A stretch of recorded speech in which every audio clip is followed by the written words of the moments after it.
Bienvenue dans ma nouvelle vidéo. Alors ici on va parler du coup des 4 conseils afin d'améliorer sa méthode de travail. Donc on a le premier conseil, alors se poser les bonnes questions. Se poser les bonnes questions, pourquoi? Et bien tout simplement parce que s'il faut apprendre son cours, parce qu'il faut le connaître, et non parce que vous avez envie de l'apprendre, mais là vous partez vraiment tout droit dans un mur. Tout simplement parce que c'est une obligation, c'est pas volontaire.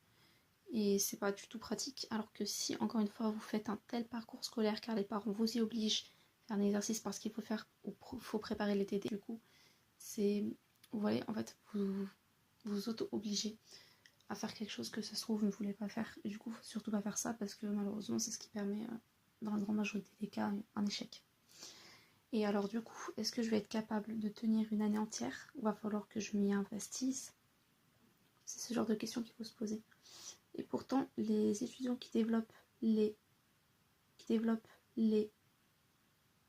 meilleures capacités de compréhension et de mémorisation sont ceux qui se questionnent et anticipent l'usage concret de ce qu'ils ont pour projet d'apprendre. Et oui, c'est exactement le secret de la réussite. C'est vraiment ces types de phrases-là qu'il faut. Parce que tout simplement, en fait, vous allez ainsi améliorer vos capacités de compréhension, non pas un apprentissage linéaire et par cœur, ce qui est complètement inutile.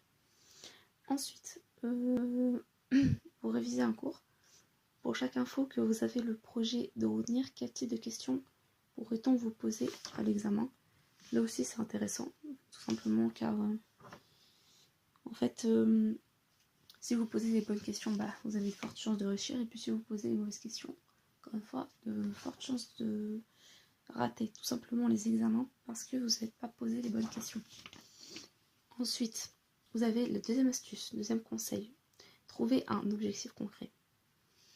Pourquoi j'étudie cette année à la fac, ou pourquoi je dois refaire la fac? En fait, il faut définir un objectif concret à atteindre à la fin de votre période de révision. Pour les matières scientifiques, par exemple, il faut savoir appliquer un théorème, un exo. Tout simplement parce que voilà, vous n'allez pas apprendre par cœur un théorème, il faut absolument savoir exactement l'utiliser, pour quel type d'exo, pour quel type d'exercice demandé. Ou alors il faudrait comprendre avec précision la démarche de résolution de tel problème. C'est aussi très intéressant parce que voilà, encore une fois, si on connaît la démarche, on connaît tout. Hein. Et puis, par exemple, dans les matières littéraires, il faut utiliser des argumentations, des citations de certains auteurs, et d'ailleurs qu'il ne faudrait absolument pas les mettre pour faire plaisir, mais qu'il faudrait quand même une certaine cohérence linéaire et littéraire.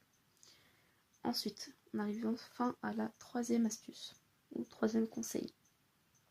Travailler chaque jour plutôt que beaucoup avant l'examen. Ça c'est très important, car bien souvent, en vérité, on va surtout aller vite, se laisser aller, donc sûrement par question de fainéantisme. Et du coup, en fait, il faudrait pas faire ça, tout simplement car ça a une perte d'énergie, de motivation, enfin, vous avez tout ce qui est néfaste qui arrive avec. Et surtout, vous n'avez pas du tout la capacité adéquate niveau stockage de mémoire. De toute manière, il faudrait respecter ces 3 principes suivants. 1. Plusieurs infos afin de travailler notre mémoire à long terme. 2. Plus nous avons les choses en mémoire et plus il est facile d'en intégrer. 3. La capacité mémorique est différente de la capacité stockage. C'est exactement ce que j'ai à peu près dit. Donc voilà. Et ne négligez pas le temps de pause, surtout ne négligez surtout pas les temps de pause, car travailler sans faire de pause peut vous ramener à un rang, perdre des rangs. Et non, car la mémoire a besoin, elle aussi, de faire ses pauses. Donc ça aussi, c'est très important. Maintenant, dernière astuce, quatrième astuce, développer une certaine capacité d'analyse et de structuration des infos. Alors pour réussir, il ne faut pas se contenter d'apprendre bêtement par cœur un cours. Donc voilà, ça c'est logique. Je n'ai pas besoin de vous le détailler, hein. Vous savez que apprendre bêtement un cours par cœur, ça ne va pas vous aider à vous améliorer niveau sciences critiques, tout ça. Tout simplement perdre d'énergie, perdre de temps, perdre de motivation.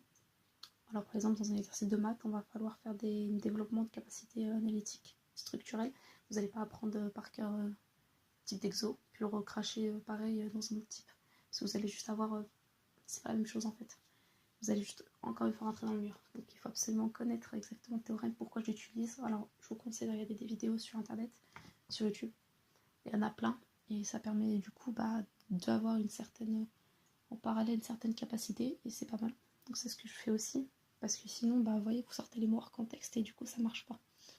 Alors ensuite, vous avez aussi donc du coup tout ce qui est apprentissage par cœur des formules. Donc comme je vous ai dit, hein, en maths c'est pas hyper intéressant.